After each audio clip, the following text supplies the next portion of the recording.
Helen parked her car in the garage and walked to the main door of the house with Jacob. The garage door shut automatically with a clank.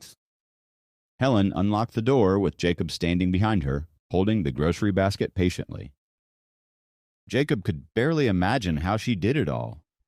A fashion designer who drove to work, did grocery shopping at a local market on the way home every day, and happily came home early to make a scrumptious dinner for her family. They went inside the kitchen to wash the groceries and began making dinner together. Helen didn't stop Jacob from helping her now, because he had become more of a family member than a guest. After some time, Sophie came home. She had been attending extra classes all week as her midterms were approaching. Sophie was surprised to find Jacob in the kitchen with her mother. She smiled and greeted both of them. Then she went upstairs to do her homework. Soon, Dracon also got home from work. He nodded approvingly when he saw Jacob in the kitchen, helping Helen cook the vegetables and roast the meat. He then went back to his study to work for some more time.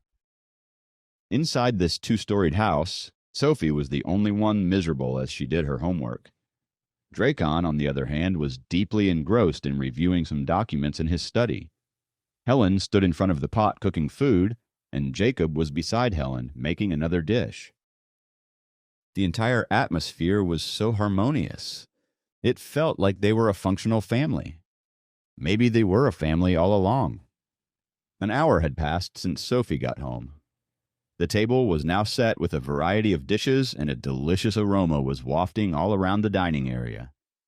As Helen called out to everyone, Sophie put away her homework and happily came downstairs. Dracon also came out and walked towards the dining area. The four of them sat at the table, enjoying the meal together. During dinner, Helen kept talking about Jacob and how considerate he was, and how good he was at housework, and that made Sophie roll her eyes. "There they go with the Jacob is the best chant again," she thought, while trying to keep a straight face. Not only Helen, but Dracon was also observing Jacob, and was feeling more and more satisfied with the son-in-law he had picked. Sophie wasn't ecstatic seeing Jacob trying to steal her parents, but she wouldn't want to share this with anybody else.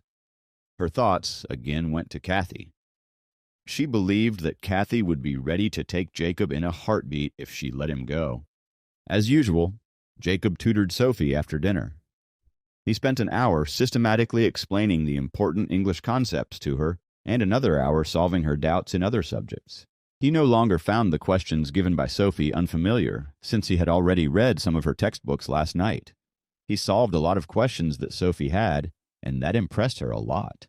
She liked smart people, and Jacob was definitely one of the smartest people she had met.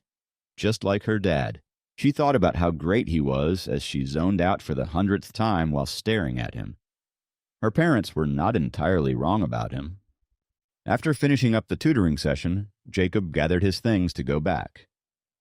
Dracon offered him a ride, but Jacob refused kindly. He didn't want to trouble Dracon every time, so he decided to take a cab. "Wait!" Sophie suddenly rushed downstairs as Jacob was about to walk out. She handed a few books to Jacob and said, "I don't need them tomorrow, so you can bring them with you to read. Remember to bring them back tomorrow." Jacob looked down and found out they were biology and geography textbooks.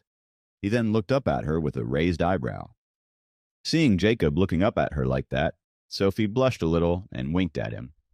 She turned around and ran up the stairs, stopped in the middle, and said loudly, "Study carefully and seriously. If I fail my exams, I'm going to blame it on you." "This girl, I don't know what I'm going to do with her."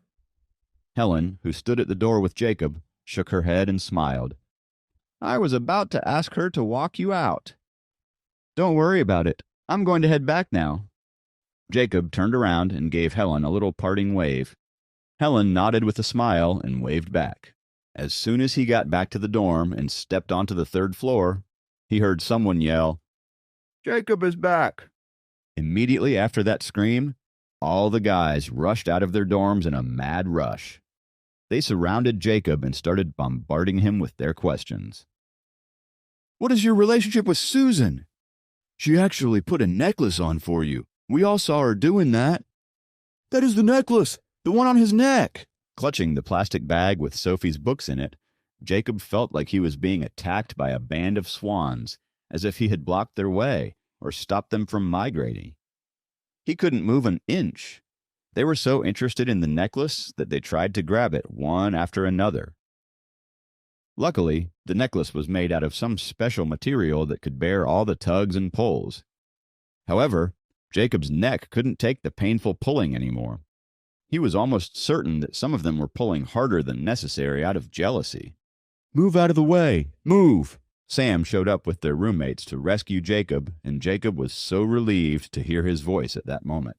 They saved Jacob from the mob and walked him back to their dorm as if they were guarding the president.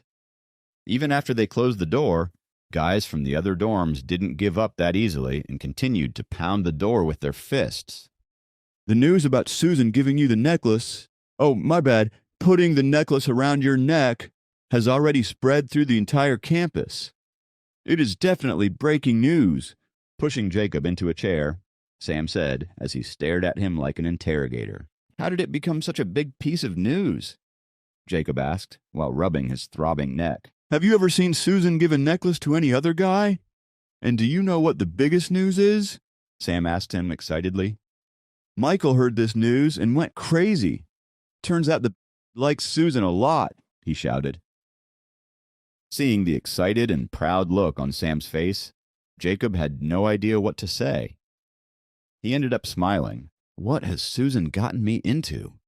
Even if I tell these guys that she's my cousin, there are hardly any chances of them believing me, he thought. Open the door, Sam, it's me. They recognized the voice of their friend from room 303 across the hall as he banged on the door and yelled at the same time. We're besties. Don't close the door. Let me know the truth. We're not opening the door, Sam yelled from the other side of the door. We're not opening the door for anyone today. If you want to know, ask tomorrow.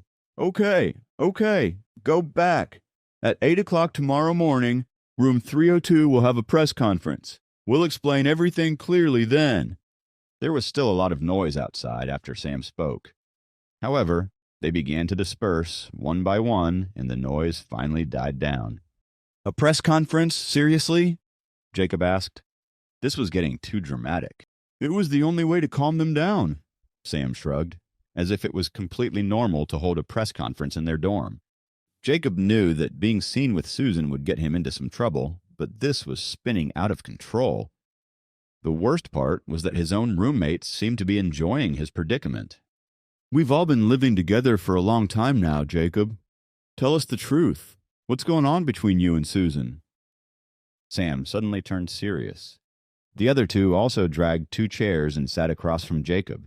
3 of them surrounded Jacob as if they were about to start an interrogation. Susan, said Jacob slowly, is my cousin. He tried to sound as convincing as possible. How come you never mentioned this to us before? Sam immediately detected the flaw and asked. Jacob gulped and said, I didn't know either. A relative of mine came to visit me and told me about Susan. That's when I found out. Sam crossed his arms in front of his chest and said, Okay, I believe you. Sam thought for a while and said, Anyhow, it is a fact that many people saw Susan putting a necklace on for you. Even if she is your cousin, people won't buy it. I think you should stay quiet and accept the rumors, or you'll only make it worse. He continued to analyze. The situation as of now is that unless Susan explains everything herself, they wouldn't believe anything you say. It's impossible that Susan will help me out of a mess like this.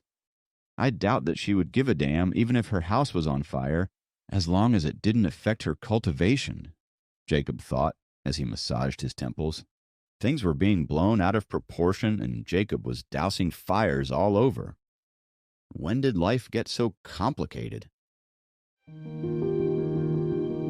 Please subscribe to the Pocket FM YouTube channel and press the bell icon for instant notification. Check out our channel for more such exciting shows.